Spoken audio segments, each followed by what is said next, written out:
O mercado financeiro não permite que você fique parado. Por isso, criamos o Genial 360, um programa exclusivo para você ampliar a sua visão de mercado. Você vai ficar 3 dias lado a lado de quem é referência no mundo dos investimentos, aprendendo os conceitos aplicados pelos nossos especialistas, fazendo relacionamento com quem realmente vive o mercado e tendo a oportunidade de se conectar e entender as estratégias adotadas pelo CEO de uma das plataformas de investimento que mais cresce no país. Mas atenção, as vagas são limitadas, afinal queremos que você interaja diretamente com esses grandes profissionais. Garanta agora a sua vaga. Fala aí pessoal, boa noite, sejam bem-vindos a mais um podcast Genial Analisa. Hoje, de novo, a gente continua aqui com os nossos episódios trazendo figuras públicas, né, pessoas da política. O pessoal gostou bastante dos últimos que a gente trouxe e eu prometi para vocês que a gente ia trazer a Tabata, então a gente tá aqui com ela hoje. Antes de fato eu passar aqui a palavra para ela, queria apresentar quem tá aqui do meu lado. Fala aí, Igor, de novo você aqui, pô, tá de sacanagem. Aí, pessoal, boa noite a todos. O pessoal já tá acostumado a me ver aí no fechamento, o pessoal... terças, quartas e quintas, né? Então aqui estarei eu de novo no podcast Genial Analisa pra gente tentar trazer uma conversa super bacana aí, acho que sobre educação no máximo, né? Show de bola. E também com o Vitão. Obrigado por estar aqui, Vitão. Eu falo sobre tudo, né? O Vitão é analista de energia, mas é analista de política. Daqui a pouco você está entrando em macro. Você fala de tudo. De tudo. Isso é ótimo. Eu engano. Gente, hoje a gente está aqui com a Tabata. Tabata, obrigado por estar aqui. É uma alegria muito grande ter você aqui, você ter topado, né? Acho que isso que é o mais legal, de conseguir trazer uma pessoa que tem muita relevância lá no Congresso, para vir falar aqui com a gente num podcast de igual para igual, vamos colocar dessa forma. Então é muito legal. E eu trouxe até umas curiosidades suas aqui. Me fale se eu estou errado. Você foi a 6ª deputada mais votada de São Paulo, com cerca de 264 mil votos, um pouquinho mais. Você tem 28 anos, um pouquinho mais velho que eu, mais nova que o Vitão, certo? Mas qualquer um é mais novo do que eu. E você? Mais velho do que eu. Mais velho também? Isso é muito raro, viu? Tenho 26, eu tenho 26. 26? Você fez 28 agora? Fiz 28 em novembro. Ah, então... 26. E você tem, mais de 40 medalhas em competições de matemática e ciências. Pô, isso é muito maneiro. E mais umas 5 competições internacionais também, 5 certo? mundiais. Mundiais. Pô, isso é muito legal, cara. Eu sou bem nerd, essa é assim, nerd. Na minha época, quando eu tava na escola, eu fiz uma vez a Olimpíada de Matemática, eu acho que eu fiquei em último. Mas mesmo assim, eu era tenho super certeza legal. que não, mas... Era difícil, pô, mas é muito legal isso, é uma curiosidade super legal. Você sempre gostou de matemática e ciência? Sempre foi de exatas ou não? Só pra... Boa noite, pessoal. Por Bruno, favor. muito obrigada pelo convite, fiquei super honrada. Igor, Vitor, um prazer conhecer vocês dois. Sempre gostar de matemática é muito forte. Eu sempre gostei de estudar. Tá. Eu sou apaixonada por livros, aprendi a ler pequenininha, sempre foi assim, minha tábua de salvação mesmo. E o que me trouxe para matemática foi a Olimpíada Brasileira de Matemática de Escolas Públicas, que é uma super política pública. E aí daí me encantei por matemática, me encantei por astronomia, participei de competições de robótica, informática, química, astronáutica, o que vocês puderem imaginar. Tá louco. Estudo aqui ainda no Brasil. No Brasil. Então, eu participei da UBMEP na 5ª e na 6ª série, que são hoje 6º e 7º ano. Isso me deu uma bolsa em uma escola particular, o que mudou minha vida para sempre. E aí eu participei de várias Olimpíadas paulistas, brasileiras e de 5 Olimpíadas internacionais na equipe brasileira. Do time que a gente tem dois analistas que eles foram, acho que eles chegaram a ir pra Olimpíada, o Gabriel e o Luiz. Sério? Os dois, Eu não Olimpíada de sabia. Matemática e Física. Pô, Que massa. maneiro. Os analistas. E como é que você chegou em Harvard? Você é formada em ciência política lá, certo? E E astrofísica. astrofísica também. Que Como que foi essa trajetória até lá? E por que Harvard, né? Porque você teve outras bolsas em outras faculdades também Sim. lá fora. Quando eu ganhei a bolsa na escola particular, no Etapa, eu tava começando a 7ª série, o 8º ano. Inclusive os dois são do Etapa.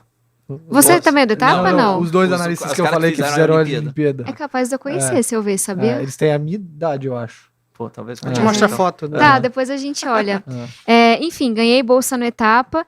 Isso mudou minha vida para sempre. E acho que uma coisa que é importante ressaltar, até porque a gente tá falando com muitas pessoas que influenciam outras pessoas, é o quanto a gente mora em um lugar em que a sua perspectiva depende muito do lugar onde você mora, das condições de que você vem. E eu sempre compartilho isso. Eu cresci ouvindo coisas do tipo, você vai ser drogado igual ao seu pai. Eu ouvia isso de tia, eu ouvia isso de vizinho. E eu falo, assim, sem meias palavras, porque a gente mora em um lugar que, cara, se a mãe do menino não estudou, e no meu caso a gente vem da periferia, mora em uma ocupação, meus pais não estudaram, isso fazia com que as pessoas jamais achassem que faculdade fosse pra mim.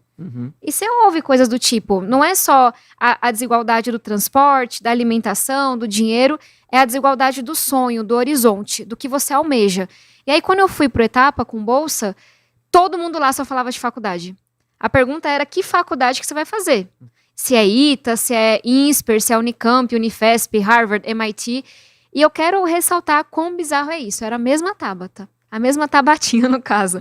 Mas eu pegava ali 1h30 de transporte e, de repente, o mundo era muito maior. E aí, nessa escola, os professores falavam com a gente, não só das faculdades aqui do Brasil, que antes eu nem conhecia de nome, mas das faculdades americanas. E aí, uma coisa muito legal é que o vestibular americano, ele é muito mais interessante do que o nosso, ele é muito mais justo.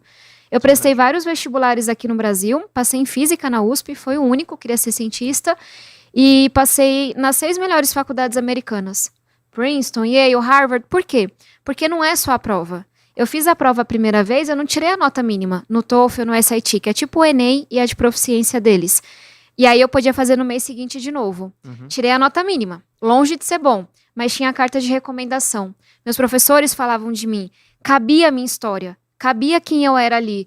Então, para um dia a gente poder mudar o nosso vestibular, porque as empresas já entenderam que você olhar só assim, um ponto de chegada, um tipo de inteligência, quem memorizou mais o nome da folhinha, eu era muito ruim em biologia, como vocês podem perceber, eu sofria muito assim, cara, e o que isso diz? Eu quero selecionar quem se comunica bem, quem é uma liderança. Se a pessoa joga a bola bem, se importa. Se você é uma ótima dançarina, se importa. Se você tem um sonho grande, se importa. Então foi por causa disso que eu ganhei a bolsa em Harvard, da própria faculdade, e aí o resto é história. E aí me formei em ciência política, querendo trabalhar com educação, mas ainda com a paixão pela ciência em astrofísica com o minor, que é tipo um curso secundário que tem lá. Astrofísica foi o minor. Foi o minor. Eu comecei com astrofísica como major. Na minha cabeça eu ia ser cientista, era o que eu amava, mas assim que eu passei em Harvard, a gente perdeu meu pai para as drogas, de um jeito super trágico. E aí eu fiquei sem chão, sabe? Eu larguei a USP, eu disse não para as faculdades americanas, e meus professores que me convenceram muito aí, tipo, cara, se você não for, vai levar um tempo para mais alguém de escola pública ter essa oportunidade. E aí, quando eu fui, eu não tinha mais aquele sonho de ser cientista, mas no embalo comecei astrofísica, e aí eu fiz uma aula com o professor Levitsky, que escreveu aquele livro Como as Democracias Morrem, em que ele falava sobre a desigualdade na América Latina. Era basicamente uma aula de política econômica. E eu falei, cara, essa matéria explica a minha vida. Explica por que São Paulo é tão desigual, explica por que o Brasil não vai pra frente. E aí foi quando eu mudei o major, que é o principal para ciência política, e aí a astrofísica virou minor. Inclusive eu conheci a Tabata num vídeo dela falando sobre astrofísica com o Ciro, né? Que acho que foi quando... Aquele vídeo é bizarro. Você falando no meio de um... Que começa uma discussão. Eu já acho que era uma reunião do PDT, alguma coisa assim. Nada. Não? A gente criou em Harvard uma conferência para falar de Brasil, que é a Brasil Conference. Então Harvard, MIT, hoje tem outras faculdades, todo ano a gente leva, tipo...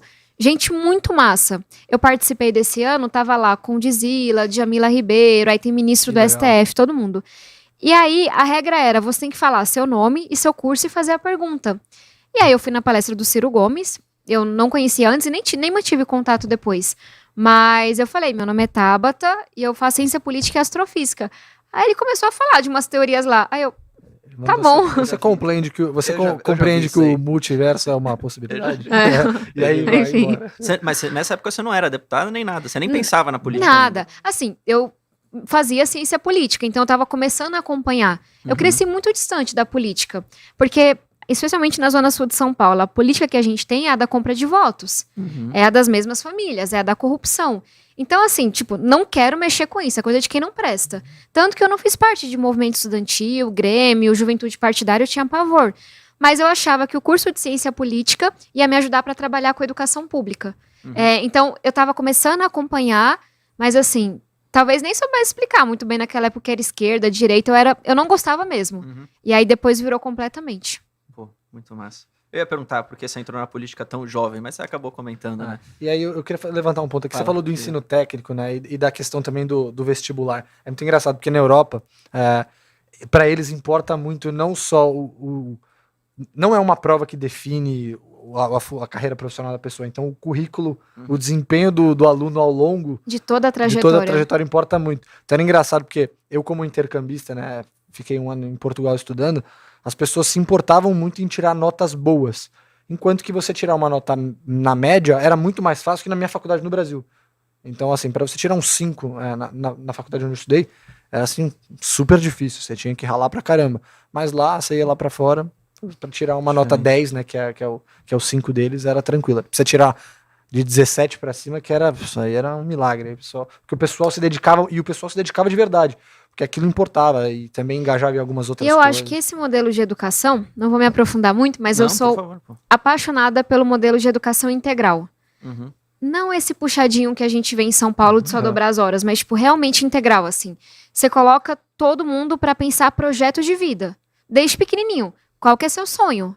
Como é que você vai chegar nesse seu sonho? Quais que são os próximos passos? Você coloca esporte, você coloca uma aula de finanças, empreendedorismo, uma aula de teatro. Tudo isso forma o jovem. Bota ele para resolver um problema da comunidade. É um modelo de educação que surgiu lá em Pernambuco, que hoje está em Goiás e no Espírito Santo também. E não é à toa que os 3 têm os melhores resultados de ensino médio. Por quê? Porque educação não é sobre memorização. Educação é sobre te formar para você saber votar, para você saber cuidar do seu dinheiro, para você saber construir o seu sonho. E acho que tem a ver com o que você está trazendo. Eu passei pelo processo de, assim, estudei na USP também, então assim, pô, aquela parte de decorar um zilhão de informações pra mim era horrível. Eu sempre tive uma afinidade maior com matemática, física, etc, com números de maneira geral. Mas, pô, pra mim decorar o que era a diferença entre o ciclo reprodutivo das briófitas, porra, não lembro nem o que é briófitas. Eu posso fazer uma pergunta relacionada à educação, porque eu acho que essa é uma das principais, se não a principal linha do seu mandato, né? Você acho que comenta muito disso. Total, da minha vida. E eu queria trazer mais uma provocação minha, assim, mais uma dúvida também. Qual que é a impressão que eu tenho, tá, hoje, no Brasil? Me corrija se eu estiver errado, porque você tem muito mais informação que eu. Eu vejo que hoje a educação pública, ela é muito defasada, frente à educação superior pública também. Então, o que eu vejo? Eu acho que hoje o Estado ele tem um direcionamento de capital muito grande também para ensino superior público, que é de muita qualidade. Então, você pega uma USP, por exemplo, você pega as federais, só que você tem, ao mesmo tempo, uma educação básica pública que não acompanha, vamos colocar dessa forma, essa qualidade que se dá no ensino superior. E aí, o que você acaba fazendo, na minha visão? Você acaba deixando quem estudou na escola pública incapaz nos meios atuais, de vestibular, dessa decoreba toda, de conseguir entrar. Então, o que a gente consegue ver, na maioria das vezes, na USP, muita gente que vem de escola particular, que se prepara, faz os cursinhos pagos e entra lá. Qual que é a sua visão sobre isso? Será que talvez o Estado não deveria começar a olhar mais para a educação pública de ensino básico e deixar um pouco de lado, não que ele vai esquecer, mas focar esforços no básico, para que talvez até a iniciativa privada cuide do superior e você consiga fazer com que, por meio de bolsas ou vouchers do Estado, essas crianças que se formaram na escola pública básica consigam entrar nessas privadas. Qual que é a sua visão disso? E como que você vê um país comentar? assim? É só fazer um adendo. Diga. E se você acha, eu imagino que você vai concorrer novamente a deputada federal, e num próximo governo, seja do atual presidente Jair Bolsonaro ou do candidato Lula, né, que são quem está ali na frente, se existe o espaço para o FIES e, enfim, esses programas de financiamento estudantis. Não, perfeito. Vamos lá. É um pouco mais complexo, mas na base você vem de um lugar que eu concordo. Historicamente foi isso. Mas no passado a gente tinha a tal da escola pública que era boa. Exato. Então acho que esse é um mito que a gente pode destruir agora. Era boa porque era para poucos. Meu pai não terminou o ensino fundamental e ele falava pra gente, na minha época a escola pública era coisa de rico. Era para uma elite urbana que conseguia estudar. Então é fácil ter uma escola, fácil entre aspas, mas quando os alunos são mais homogêneos, são mais parecidinhos, é mais fácil. O que o Brasil fez em 20 anos? E aí foi tanto o PSDB quanto o PT. Colocou todo mundo na escola. E isso é mérito. Porque a gente tem hoje, obviamente, tem muita evasão no ensino médio e falta vaga em creche. Mas o problema do acesso, ele foi quase todo resolvido. E aí a qualidade foi lá para baixo. Qualidade da educação básica é o grande desafio. Então, até pouco tempo, é o que você falou. Aluno de escola particular, faculdade pública boa. Aluno de escola privada, não se forma do ensino médio ou vai pagar uma faculdade privada ruim. Exato.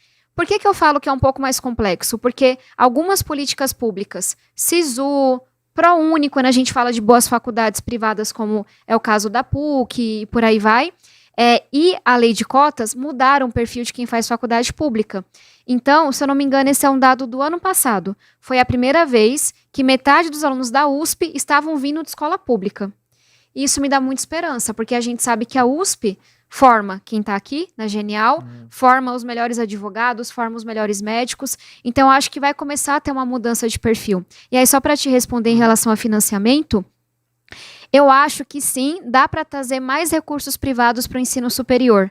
Mas eu não acho que dá para o setor público abrir mão de investir no ensino superior. Concordo que a gente tem que focar muito mais na educação básica, mas mesmo quando a gente olha para os Estados Unidos, né, que o pessoal é um modelo de financiamento no ensino superior diferente e com muitos problemas de endividamento da juventude, que é uma coisa que a gente tem que olhar. Então, como é que você vai trazer esse recurso sem excluir ninguém? Mas tem também uma outra coisa que é os brasileiros tendem a ignorar o tanto de dinheiro que o Congresso americano coloca na NASA. O ensino superior, ele é caro, não é por causa das vagas, é por causa da pesquisa, que vem sendo destruída no Brasil. Então, se a gente pensa, cara, eu quero morar num Brasil desenvolvido, competitivo, eu tenho que financiar a pesquisa. É o que os países mais desenvolvidos fazem. Mas, obviamente, a gente tem que resolver o problema da educação básica. E aí, para te responder, eu sou muito direta. Nenhum governo até hoje defendeu a educação básica como prioridade. Não dá voto, né? Nenhum. Nem FHC, nem Lula, nem Dilma, nem Temer. Havia outras coisas que eram prioridades. Mas assim, você falar, cara, fazer com que o Brasil tenha a melhor escola pública do mundo é vida ou morte pra mim, a gente não viu ainda. Mas nenhum governo destruiu tanto a educação quanto o governo Bolsonaro. Vou dar só um dado. Quando a gente fala de evasão, abandono escolar, a galera que não termina o ensino médio, esse dado mais do que dobrou e o Brasil andou 20 anos para trás. E aí, só para vocês entenderem a gravidade, o Paes de Barros, que é um economista do INSPER, que tem um trabalho assim maravilhoso em educação, ele mostrou que quem não termina o ensino médio vive 4 anos a menos. Nossa. Reflitam sobre isso. Na média, quem não termina o ensino médio tem uma expectativa de vida de 4 anos menor, tem mais chance de ir para a criminalidade, de ter uma doença grave, de ter um emprego precário. Ou seja, na hora que a evasão aumenta tanto, a gente está condenando essa geração. Mas e aí, como que a gente conserta isso? Eu sei que não é fácil, E o obviamente. cobertor Não, parece mas curto, né? aqui na cabeça. Não, eu sei que não é fácil, mas assim, o que a gente pode fazer pra melhorar isso quando a gente olha pra frente? Porque não é de um dia pra noite também. Não é. E você como congressista, assim, como é que você consegue colocar seus digitais, seja numa emenda, numa Exato. proposta? Porque se você tivesse o poder de fazer do jeito que você quer. Eu tenho um pouquinho de poder, mas não tanto. Porque Eu vou são dar um 500 exemplo de uma congressistas, coisa que eu fiz, que já vai ser implementada, virou lei certinho, uma que está no meio do caminho e uma que a gente não conseguiu fazer. Porque tem política pública. E sim, educação não é do dia para a noite, mas não é verdade que leva 30 anos. Você consegue revolucionar a educação em 5, 10 anos. O maior exemplo disso, Sobral, no interior do Ceará, que alfabetiza todo mundo, que é o maior problema da educação brasileira, e Pernambuco, que tem o melhor ensino médio do Brasil. Não são o município nem o estado mais rico, mas levam a sério a gestão educacional. Só 3 exemplos, porque senão eu fico falando de 50 mil políticas públicas de educação. Tem um problema, quando a gente fala de educação, vamos para o Twitter. Tem a galera que defende, mais dinheiro resolve tudo. E tem a galera que defende, não falta dinheiro nenhum. As duas simplificações são simplificações. Por quê? A gente tem escola no Brasil de lata hoje. Imbu, não preciso ir para o Nordeste, para a Amazônia. A gente tem escola sem saneamento, sem água. A gente tem escola que não tem professor. Então, tem um problema muito grande na desigualdade desse financiamento. Mas também, de novo, Sobral e Pernambuco dão show de bola e são longe de ser os que têm mais dinheiro. O que a gente fez? Estava discutindo no Congresso a renovação do Fundeb, que é o fundo que financia a educação básica. Eu apresentei uma emenda que veio lá do que eu estudei na faculdade. E que ela era meio complexa. Então, tipo, nem a galera da direita nem a galera da esquerda queria. Mas a gente conseguiu aprovar. Que é, você coloca um pouco a mais de recurso, só que esse recurso só vai acessar as prefeituras que cumprirem algumas condições. Porque se você não mexe no bolso do prefeito, como é que eu vou convencer 5 mil prefeitos a usarem o dinheiro da educação direito? Alguma das condições tem que acabar com a indicação política. Não sei se vocês sabem, na esmagadora maioria dos municípios, são os vereadores que escolhem os gestores escolares. Imagina vocês aqui tendo um vereador escolhendo um gestor. Péssimo, tragédia. Então a gente colocou, quer mais dinheiro, prefeito? Tem que implementar essas práticas de gestão. E aí a gente fez um trabalho super legal, inclusive o Banco Mundial ajudou a gente. E aí, na hora de você distribuir esse recurso, não é quem chegou mais longe no resultado, alfabetização, matemática. É quem percentualmente mais cresceu. Não importa onde você estava, o município que percentualmente mais avançava vai receber mais dinheiro. Eu sei que é algo complexo, mas foi uma coisa que a gente conseguiu colocar na Constituição. Vai começar a valer a partir do próximo ano. E eu realmente acho que a gente vai ver resultado disso. Vai ser a primeira vez que vai ter dinheiro incentivando boa prática de gestão, resultado na educação. Essa é uma coisa que a gente já fez. Uma coisa que está no meio do caminho é o nosso projeto de ensino técnico. Por que eu falo dele? O Brasil tem muito preconceito com o ensino técnico. Na Alemanha, metade dos jovens trilham esse caminho. Aqui é só 8%, e a gente tem meio que uma coisa que todo mundo tinha que fazer faculdade, como se assim, se você não fez, você não é um cidadão. E na prática, a galera não está nem se formando do ensino médio. E o ensino técnico pode ser um caminho que a pessoa quer mais e que faz ela se conectar mais rápido com o mercado de trabalho. E aí, o que faz esse projeto? Que a gente já aprovou na Câmara. Hoje, aprovamos a última parte na CCJ, está no Senado agora. Primeiro, ele quebra a hierarquia faculdade e técnico. O crédito que você ganhou no técnico, a faculdade vai ser obrigada a aceitar. Digamos que você tem lá um curso de mecatrônica, de TI. Você vai deduzir 2 anos e se formar na faculdade, se você quiser. Por que um é melhor do que o outro? Outra coisa, certificação. A gente tem que olhar para o futuro da educação. A pessoa faz 3 anos e meio de faculdade, ela não sai com nada. Faltou um semestre, mas parece que ela nunca aprendeu nada. Vai ter que certificar tudo que ela aprendeu, independente do diploma. Avaliação. A gente detesta tanto, enquanto sociedade, o ensino técnico, que a gente avalia todas as etapas de ensino, faculdade inclusive, mas o técnico não. Então foi uma transformação mesmo. Os currículos hoje são construídos só pelo poder público. As empresas vão ter que opinar na construção do currículo. Os jovens também.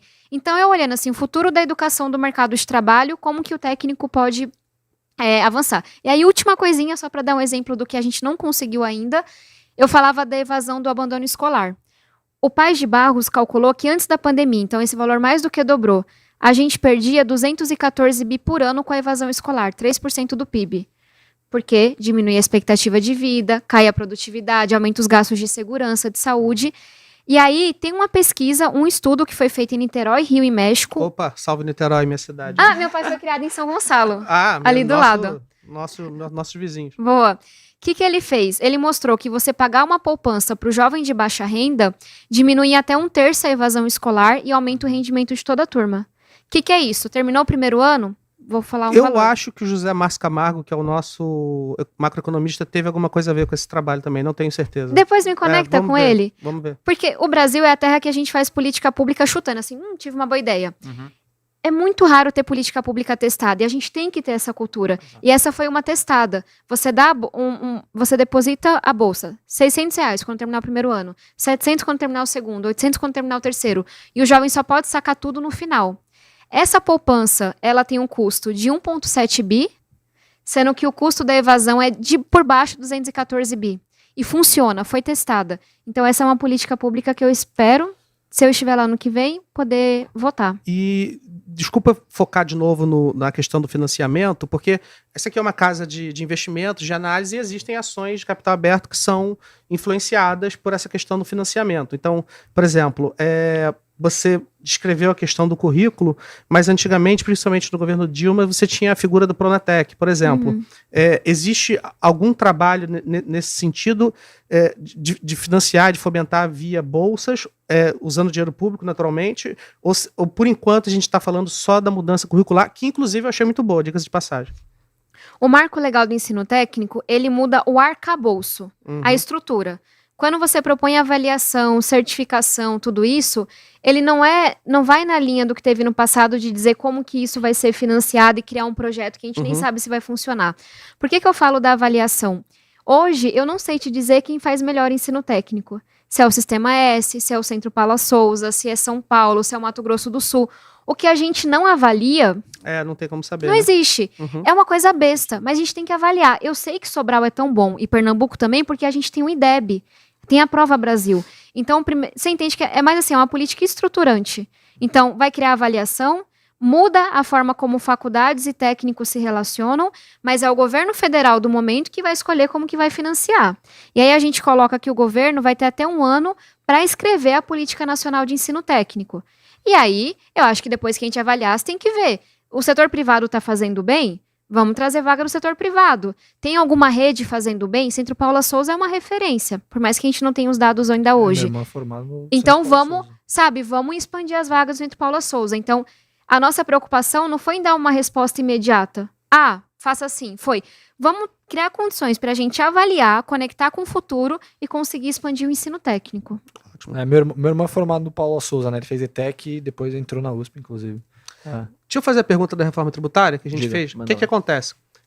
Claro, a gente saiu de educação, a gente vai falar de reforma tributária que não foi aprovado, né? Mas, e mais uma vez, puxando a sardinha aqui para o lado dos investimentos, porque afinal de contas é uma casa de investimentos. Eu acho que alguns dos pontos que já chegaram ali mais ou menos a um consenso foi a questão da retirada do... Enfim, colocar um imposto sobre o dividendo e a retirada do benefício fiscal do juro sobre capital próprio. Né? E em contrapartida, você diminuiria as alíquotas do imposto de renda. Houve uma primeira tentativa, a alíquota não ficou interessante, aí já na segunda ficou mais bacana. E, enfim, no final do dia não foi aprovado desse atual governo. No próximo governo, mais uma vez, seja do governo Bolsonaro, seja do candidato Lula, ou até do Ciro Gomes, quem sabe, você acha isso fundamental para um primeiro ano de mandato? É aquele tipo de coisa que se aprova no primeiro ano? E, assim, que tipo de coisas que você acha que ainda vão ser colocadas? E tudo que eu pergunto, eu quero saber também o que você gostaria de colocar como deputada? Assim, eu quero colocar essa emenda, não emenda, emenda. É emenda? Eu quero colocar essa emenda aqui. Essa aqui é a minha digital e eu acho que tem que melhorar dessa maneira. Inclusive, só para fazer também um jabazinho, nós escrevemos um relatório sobre os impactos das propostas da reforma tributária nas ações que a gente cobre, e é por isso que eu estou fazendo essa pergunta para Tânia. Boa. Toda a nerdice que a gente vê nas Olimpíadas se traduz no mandato também. Na reforma da Previdência, eu fui a deputada que mais aprovou emendas no texto, com 6 meses de mandato. Na discussão do Auxílio Brasil, que é extremamente importante, eu consegui aprovar 10 emendas ao texto. E como a gente tinha esperança que a reforma tributária fosse aprovada, eu apresentei, mais de 15 emendas. O que é emendas? São as suas propostas, as suas contribuições. Porque não dá, a minha pauta principal é educação, mas eu não posso me ausentar de debates importantes como esses. Eu tenho que... Você vota não também. é minha especialidade, mas você se vira, você estuda, você conversa com especialistas. E aí eu só queria trazer uma figura mais ampla. Eu acho que a reforma tributária deve ser a primeira a ser votada, porque eu desconheço qualquer outra reforma que tenha capacidade de gerar PIB de forma tão rápido. Se a gente tivesse a simplificação de tributos, eu sei que vocês estão gabaritados nisso, mas para quem nos ouve, simplificar o sistema tributário brasileiro pode trazer 3% do PIB de crescimento. Muita produtividade. Isso é muito bizarro, sabe? É muito raro você ter uma coisa política, geralmente atrapalha, mas que ajuda, sabe? Isso aqui vai gerar mais desenvolvimento, vai ficar melhor para o pequeno negócio. Então a primeira missão é simplificar. E aí tem a proposta do IVA, enfim, que eu acho que está um pouquinho mais madura no Congresso. Tem uma segunda coisa, que é tornar mais progressivo. Tá mais do que comprovado por 1 mais 1 igual a 2, que a pessoa mais pobre paga percentualmente muito mais imposto do que a pessoa mais rica. Porque, de um lado, você tem um imposto muito alto no consumo, na sua cesta ali, vai no mercado, o que você paga de imposto é muito alto, mas a gente vive um país em que não se cobra imposto de jatinho. Tipo, as pessoas... Nem iate. Sério, gente, qual que é a argumentação para isso? Então tem essa segunda coisa que as pessoas podem ficar... Alguns lobistas devem ficar bravos, mas que eu acho que são duas coisas que conseguem unir a esquerda e a direita. Vamos simplificar e vamos tornar mais progressivo. E aí tem coisas que dividem, mas, por exemplo, eu sou a favor de aumentar a taxação sobre herança. Porque nos Estados Unidos, o imposto sobre herança é muito maior do que no Brasil. E é o país mais capitalista do mundo. Então, não tô falando assim, 90%. Não, mas vamos chegar no que eles têm. A gente, se eu não me engano, cobra até 8% no Brasil. É muito baixo. Então, e aí, eu também acho que a gente deveria taxar dividendos. Mas qual é a lógica?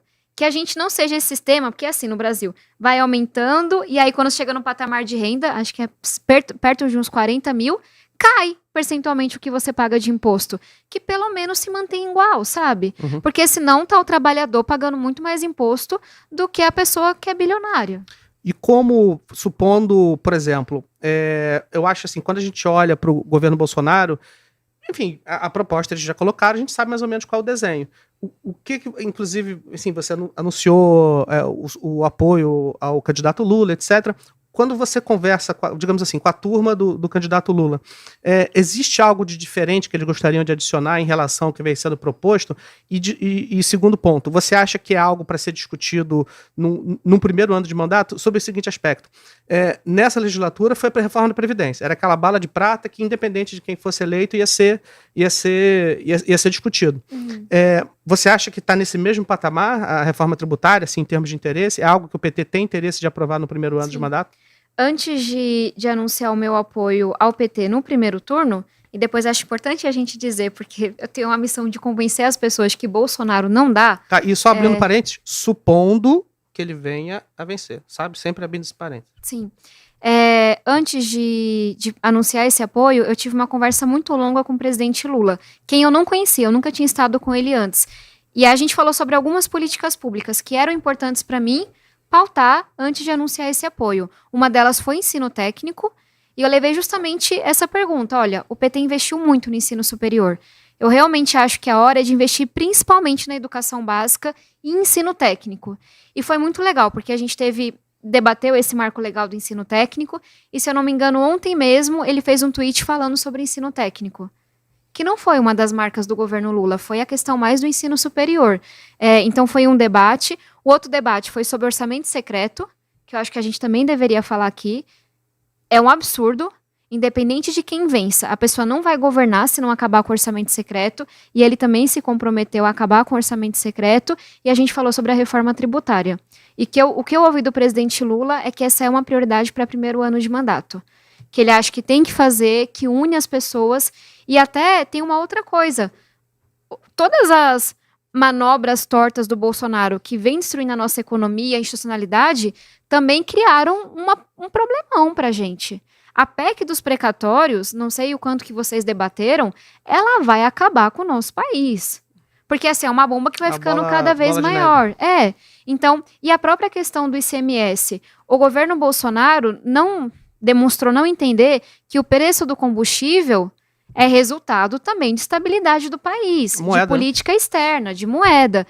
E tudo que se fez para reduzir o combustível tirou muito recurso dos estados.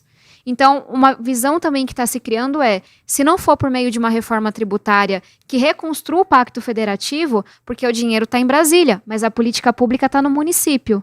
E com as complicações que teve com o governo Bolsonaro, os estados vão estar quebrados, municípios estarão quebrados. Então, eu venho dizendo, e muitas pessoas também, que a reforma tributária, inclusive, é uma forma de refazer o pacto federativo entre municípios, estados e governo federal e conseguir sanar esses problemas que foram criados. Então, para mim, é urgente, urgentíssima.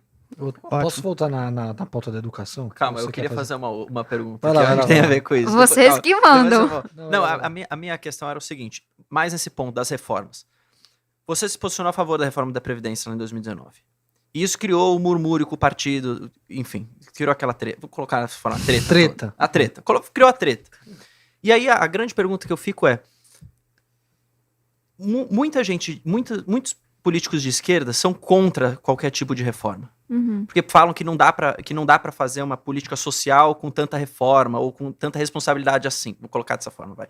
Mas você se posicionou, na verdade, falando que dá. Eu vou ser responsável fiscalmente, eu vou votar nos projetos, mas eu também estou olhando para a política social e quero ver o país desenvolver nesse sentido. A pergunta que fica é possível fazer política social sendo fiscalmente responsável, e como que você equilibra isso, né? Especialmente na próxima gestão, seja do Lula, seja do Bolsonaro? Eu vou dar uma declaração que talvez soe um pouco polêmica, mas que não é.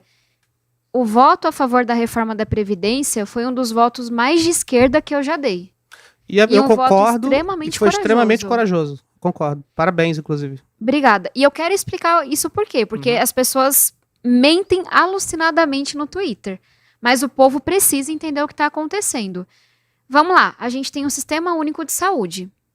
E aí, obviamente, existe a saúde privada para quem pode pagar, para quem quer, mas a gente tem um sistema que, na teoria, pelo menos, é igual para todo mundo. Por que é que com o sistema previdenciário público a gente não quer o mesmo?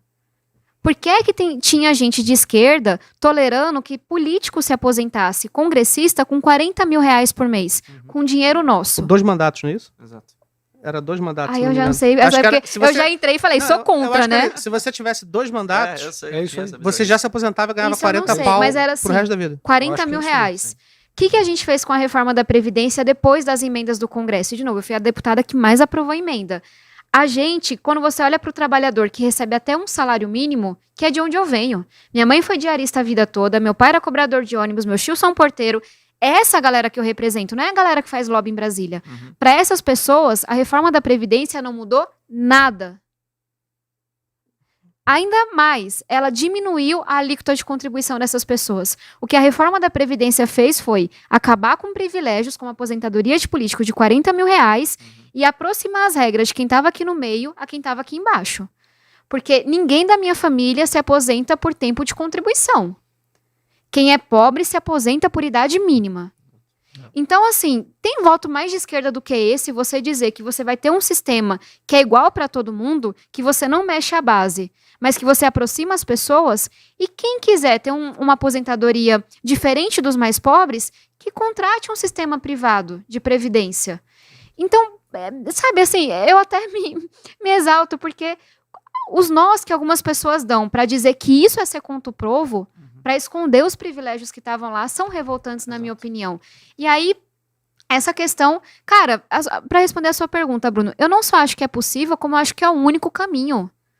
Um país que não é fiscalmente responsável, que tem a inflação que a gente está vendo agora, que nenhum país, que o mundo não confia nesse país para investir, que não tem as regras claras, que dá calote, como fizeram com a PEC dos precatórios, é um país que não tem dinheiro para o social, que só lasca com as pessoas mais pobres. Então, para mim, as duas coisas são assim. Eu entendo que é um debate Estado mínimo e Estado máximo. Eu não defendo nenhum dos dois. O Estado já é mínimo na periferia, é uma merda. E o Estado já é muito inchado para os mais ricos desse país. Mas, para mim, essa visão de Estado eficiente. Vamos acabar com o super salário do serviço público? Impedir que desembargador receba 400 mil reais por mês para colocar na educação? Vamos acabar com a aposentadoria de 40 mil de deputado para colocar numa renda mínima. Então, e eu acho que essa visão, por mais que ela não seja a maioria no Twitter, ela faz sentido para a maioria da população. E aí... Diga. Não, então é só fazendo um acréscimo aqui. Como é que você acha que a gente faz para eleger um congresso que ele seja a favor do Brasil e não a favor do próprio bolso, assim? Porque Mas isso- a maioria das coisas que a gente está discutindo aqui, obviamente, depende e vai mexer no interesse da classe política, né? Como que você acha que a gente quebra essa corrente? Vamos começar pelo primeiro ponto. A eleição do Congresso é tão ou mais importante que a eleição de presidente. Mas ninguém no Brasil se lembra em quem votou para deputado federal. Eu diria que é até mais importante que a de presidente, sabia? É, O muito pessoal mal. acha polêmico, mas eu É. concordo. Eu acho que é até mais importante, cara. Porque a gente viu quando o Rodrigo Maia estava como presidente da Câmara. Quando você tem um presidente ruim, o Congresso tem o poder de segurar. Mas também quando você tem um presidente ruim, o Congresso também pode se vender e afundar o país junto com ele, sabe? Então a primeira coisa é se importem com a eleição de deputado federal, de senador. Assim, a eleição presidencial importa pra caramba. Mas as pessoas têm que pesquisar muito a fundo o voto de deputado federal. A segunda coisa, e isso vai vir no longo prazo, na minha humilde opinião, a forma como as campanhas são financiadas vão dizer como os mandatos vão se dar. Tem uma regra que eu defendo, que eu aplico para minha campanha, que é, eu não acho que nenhuma fonte de financiamento pode ser maior do que 10% do seu financiamento total. Nem recurso próprio, nem doação de empresário, nem fundo partidário. Porque na hora que você tem um desses só financiando a sua campanha, você fica refém. Você vai ter que sempre agradar aquela pessoa que te deu aquele financiamento. E aí eu vou ainda mais além, que aí é a proposta assim, mais utópica que agora não dá para aprovar. Eu entendo a importância do fundo eleitoral. Na sua teoria, ele democratiza as eleições. Não é só quem tem dinheiro que vai poder ser candidato. Na prática, não. Na prática, deputado com mandato vai receber 2, 3 milhões de reais. Isso não é democratizar. Eu votei pela redução do fundo partidário e vocês não vão ver eu financiando minha campanha com 2, 3 milhões de reais do fundo eleitoral. Eu vou seguir essa regra, que é minha regra de vida. 10% no máximo de cada fonte. E aí, qual que é a minha proposta utópica ousada para mais para frente? O que eu queria? Que as pessoas, que o fundo fosse menor e que cada pessoa, na hora de votar de um plebiscito, dissesse para qual partido ela vai destinar a cota do fundo dela. Porque qual é a ideia do fundo eleitoral? Não é só o empresário que vai financiar a campanha. O povo também. Acho que o Poit falou isso aqui No também, IR, né? sei lá, coloca no IR Essa pra onde ideia você é quer minha. que... Então ele O tá... Poit falou isso também. O Poit Mas falou ele é isso meu aqui amigo, também. eu já falei essa ideia pra tocou nesse ele. ponto. Ele falou, pô, fala lá pra Receita pra onde você quer que vá o dinheiro do seu imposto. Pode pra ser qual mais partido. simples. Quando a gente for votar, você pode dizer... Eu fiz a cálculo no passado, dava R$10 por pessoa, mas bem mais atrás, né? No valor, enfim, de fundo.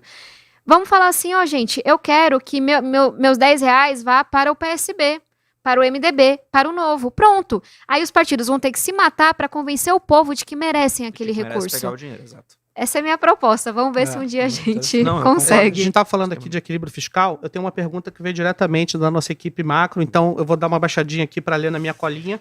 Tá, Então, eu vamos lá. espero saber responder. Vamos lá. Não, é você Não, com pô. certeza.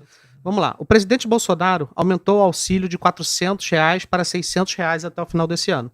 Porém, ambos os candidatos que lideram as pesquisas dizem que manterão o benefício nesse patamar de forma permanente.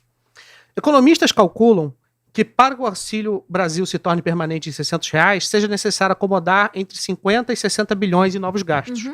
Porém, isso é inviável com o atual teto dos gastos. O Brasil vive um aumento da pobreza e as demandas por gastos sociais são legítimas. Porém, vimos que bular o teto dos gastos representa o aumento do risco Brasil, da taxa de inflação e a piora da credibilidade do país. Nesse sentido, como conciliar a responsabilidade fiscal com a social? E na sua avaliação, o teto dos gastos se tornou insustentável? Há uma alternativa ao atual formato? Perfeito. Eu acho que a gente já respondeu a primeira parte da pergunta. Eu, inclusive, apresentei um projeto. Eu sou presidente da Frente da Renda Mínima, que é o grupo de deputados que defendem uma renda mínima. E, cara, assim, é uma das poucas coisas que unem os bons economistas de esquerda e direita. É você entender que uma renda mínima contribui para que as pessoas sejam criativas, estejam bem nutridas, possam sonhar, possam trabalhar, possam ter dignidade. Então, eu também defendo o auxílio de R$600. Mas o que eu fiz no projeto que eu apresentei lá atrás? Porque o Bolsonaro está sempre criando manobras para financiar o Auxílio Brasil. Sempre é o caminho fácil, sempre é o caminho que piora a economia. Então, para não ficar no discurso, eu sentei com a minha equipe e apresentei um projeto dizendo de onde que havia o financiamento. E aí tem várias propostas lá, não vou me alongar em todas, mas, por exemplo, o super salário. Se a gente tivesse coragem de acabar com o super salário, que são salários inconstitucionais e imorais que A algumas reforma pessoas têm, administrativa, imagina. dava 3, 4 bi de reais por ano. E aí a gente foi listando todas as fontes de financiamento. Nem todos os economistas concordam com isso, mas a interpretação que eu faço, e alguns outros economistas também, é que se você acaba com uma renúncia fiscal, você poderia interpretar que isso estaria dentro do teto. Ou seja, tem lá um setor empresarial, nem todo mundo concorda, é um debate super relevante, mas tem lá um setor que tem uma renúncia de 5 bi. Na minha interpretação, se o governo fala, cara, não quero mais essa renúncia, seria também uma fonte de financiamento. Então, a gente foi listando várias coisas. Existe, são brigas grandes. Nem todo mundo topa fazê-las, mas se for prioridade de qualquer um dos futuros governantes fazer o Auxílio Brasil sem ser fiscalmente responsável, é possível. A pergunta é, vai comprar as brigas que têm que ser compradas? Que podem ser compradas? E aí, sobre o teto de gastos, eu concordo que nós precisamos de uma âncora fiscal. Mas eu queria trazer uma provocação para vocês. O teto de gastos não está sendo respeitado já há um bom tempo. Politicamente, não é sustentável. E aí, concordo com a qualidade do Congresso, que eu imagino que está vindo na cabeça de vocês nesse momento. Mas a minha pergunta é, será que a gente não consegue pensar em uma âncora fiscal que não leva ao que levou nesse contexto, corte em pesquisa, corte em educação, corte em saúde e 20 bi de orçamento secreto? Está aí uma ótima fonte de financiamento para o Auxílio Brasil. 20 bi do orçamento secreto. Já é 1/3 do caminho andado. E aí tem propostas, e nessa parte nerd eu venho estudando com o meu time, que você faria uma âncora fiscal que ela vai sendo atualizada de forma contínua. Então você não trava 10 anos. É como se, a gente pode discutir o intervalo, mas no primeiro ano desse governo, você define a meta fiscal para o primeiro ano do próximo governo. Então você não está definindo para si, o que seria muito conveniente.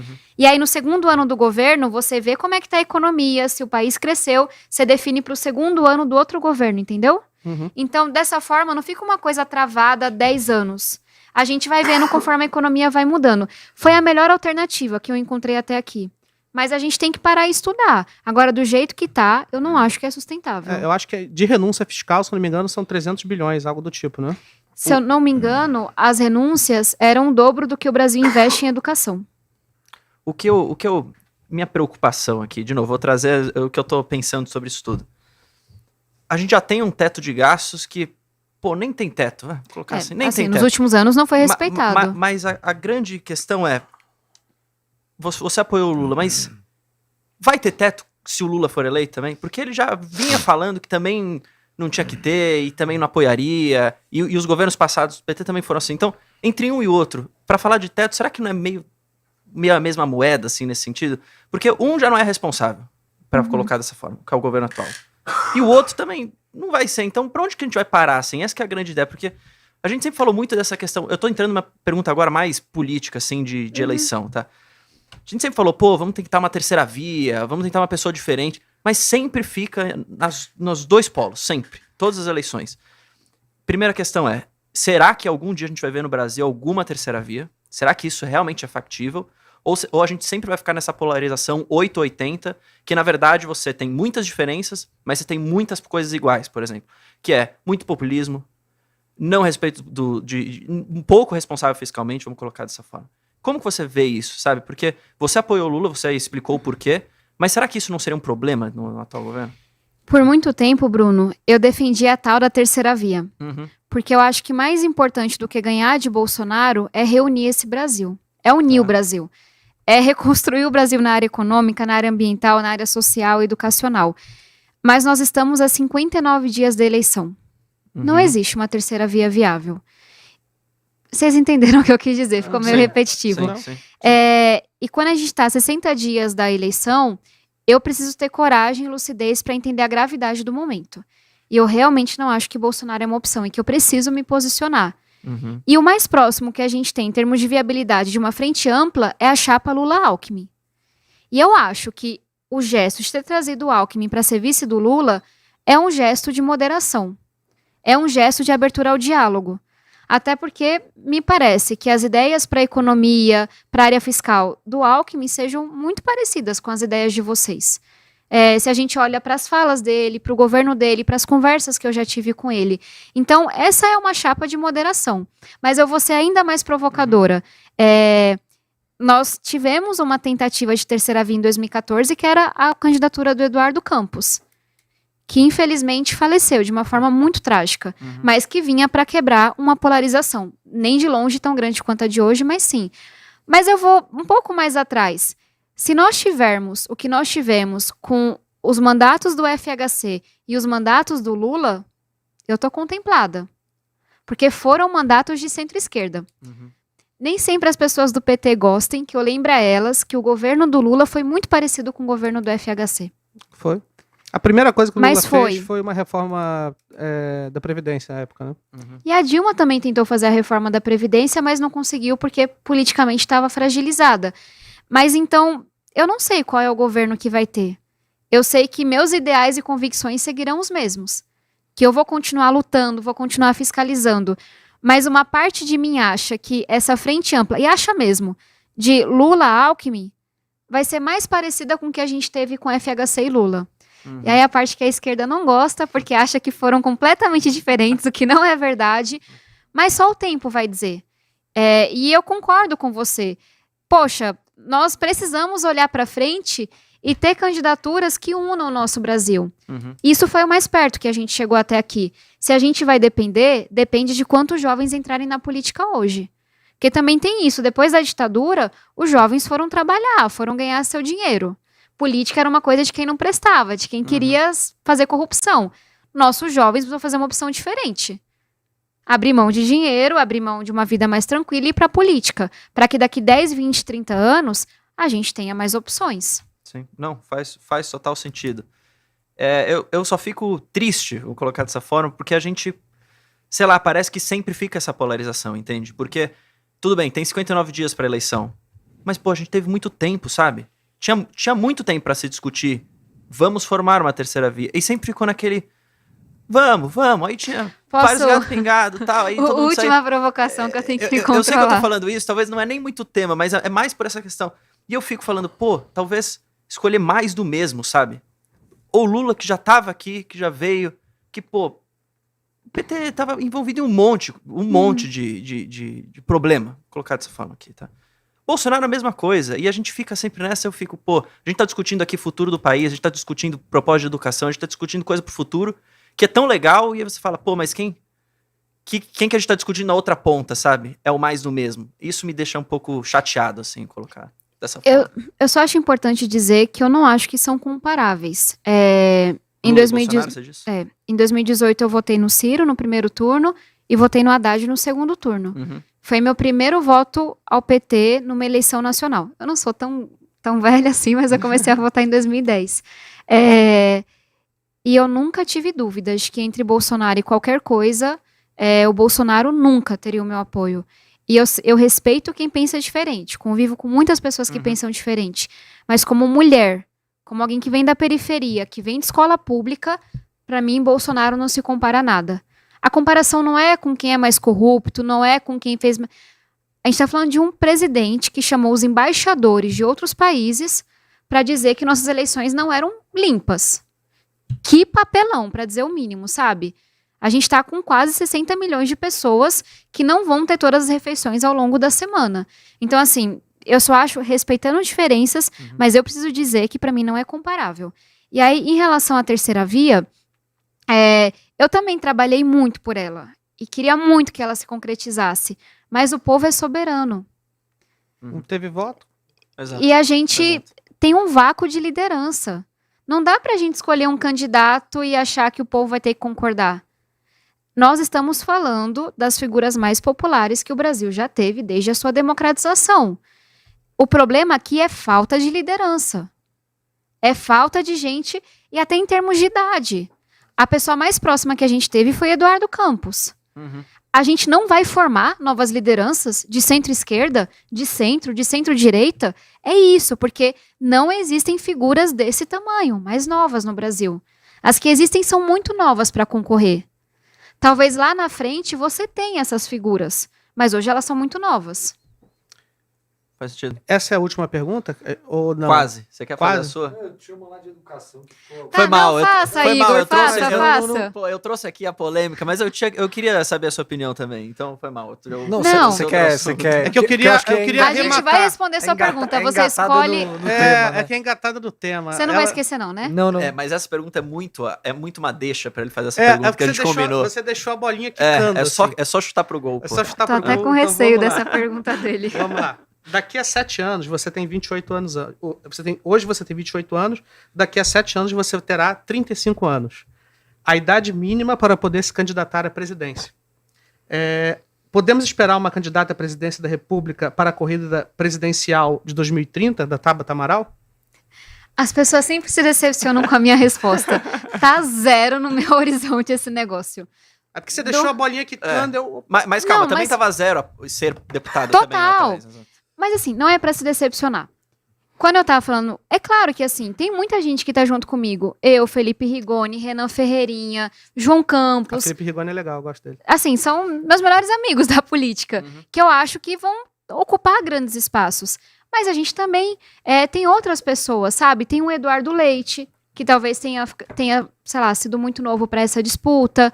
Tem outras figuras aí. Mas o meu ponto é, talvez por não vir desse meio político, eu não penso assim, vou me candidatar a isso, depois a isso, depois a... Eu acho que isso não é saudável.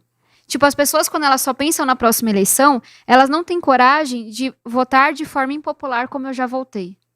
De enfrentar fake news. De enfrentar...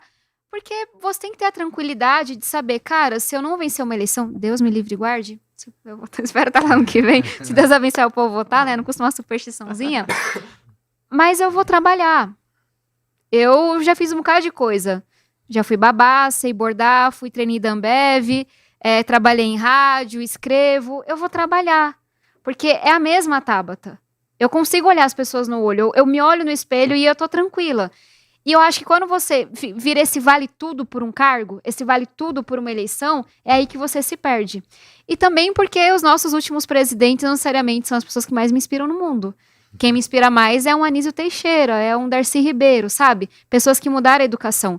Me inspiram muito no Obama. Hoje é aniversário dele. Sério? Eu fiquei me mostrando com a minha foto com ele lá nas redes sociais. Um feliz aniversário pro Obama. Feliz aniversário, Com Obama. certeza. Você que tá Queremos nos você aqui, hein? acompanhando. We want you here.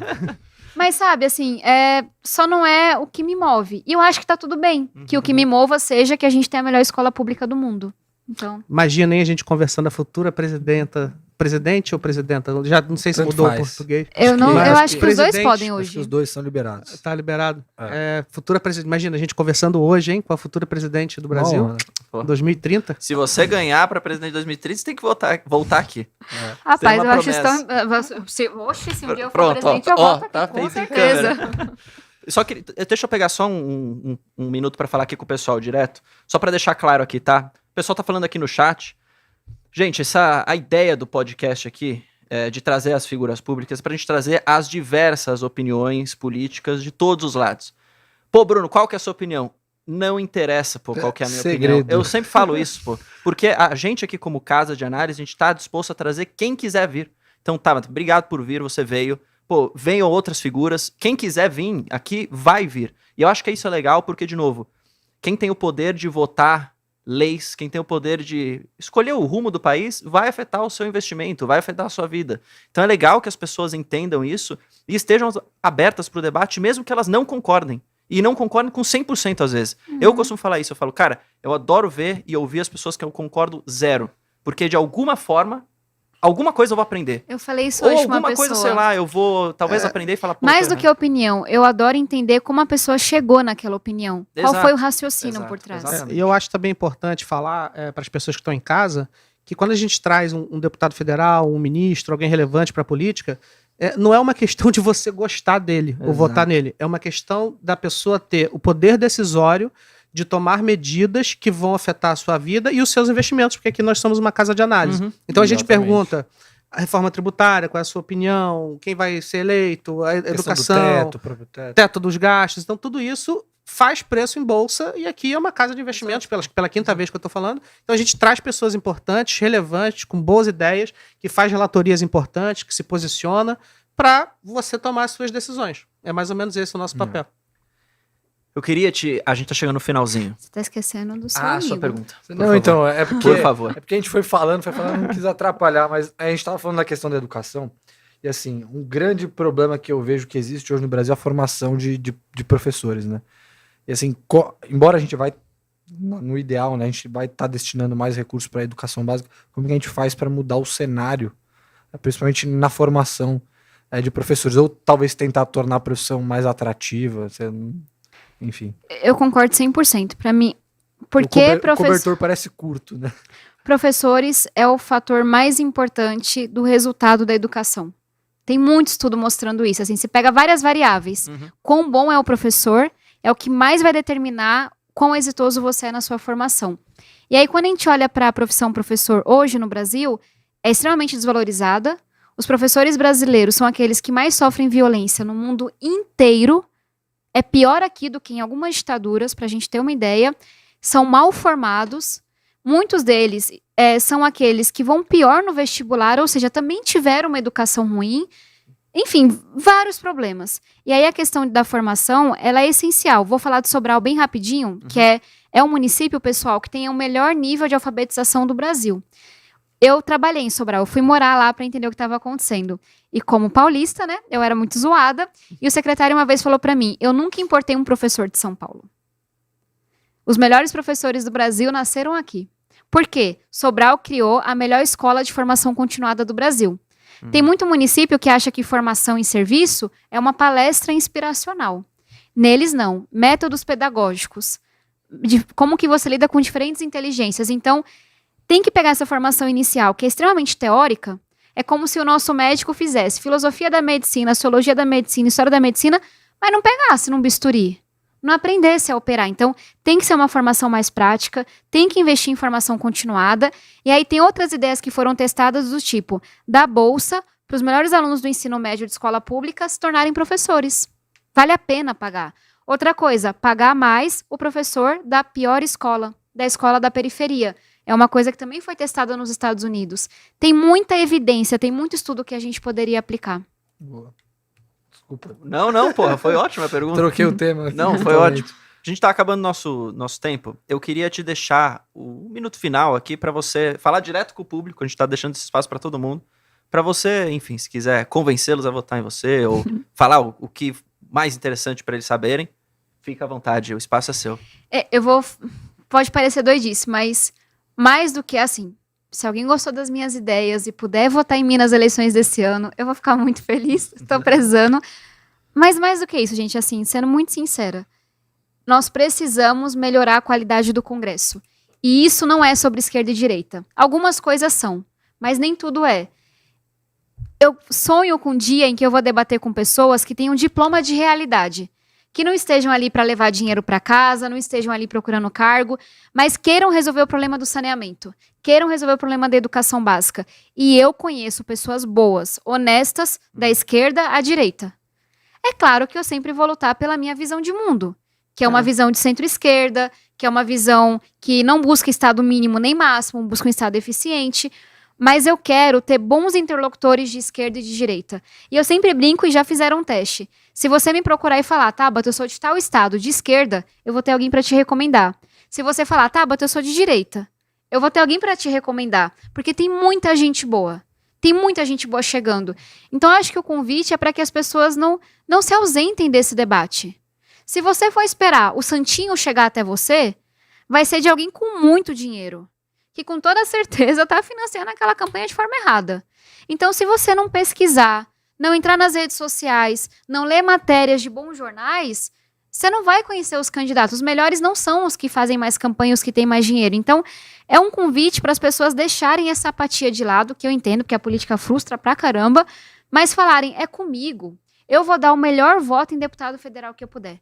Eu vou dar o melhor voto em senador que eu puder. Eu vou dar o melhor voto em deputado estadual que eu puder. Eu vou pesquisar. Eu vou convencer outras pessoas a votarem nesses candidatos. Então, é menos um convite para vote em mim. Quando for a hora eu vou falar isso. E mais um convite para vote. E vote bem. E vote com vontade. Porque senão, minha gente, não importa quem ganhar, o Congresso vai estar sempre colocando a gente para baixo. É isso aí. Boa. Show de bola. Pô, foi legal. Quem quiser me acompanhar, Tabata Amaral SP nas redes sociais. Show de bola. A gente não tem, né, o tickerzinho dela, né, Guimas? Mas tudo bem. Tabata SP? Tabata Amaral SP. Boa, show de bola. Fácil de entender. Existia outra Tabata Amaral. Sério?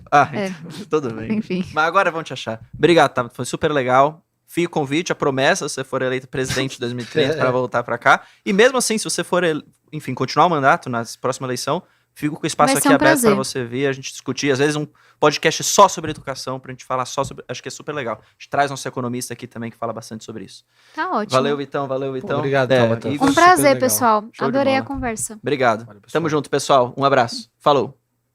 O mercado financeiro não permite que você fique parado. Por isso, criamos o Genial 360, um programa exclusivo para você ampliar a sua visão de mercado. Você vai ficar 3 dias lado a lado de quem é referência no mundo dos investimentos. Aprendendo os conceitos aplicados pelos nossos especialistas. Fazendo relacionamento com quem realmente vive o mercado. E tendo a oportunidade de se conectar e entender as estratégias adotadas pelo CEO de uma das plataformas de investimento que mais cresce no país.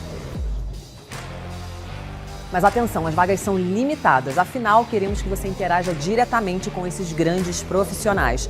Garanta agora a sua vaga.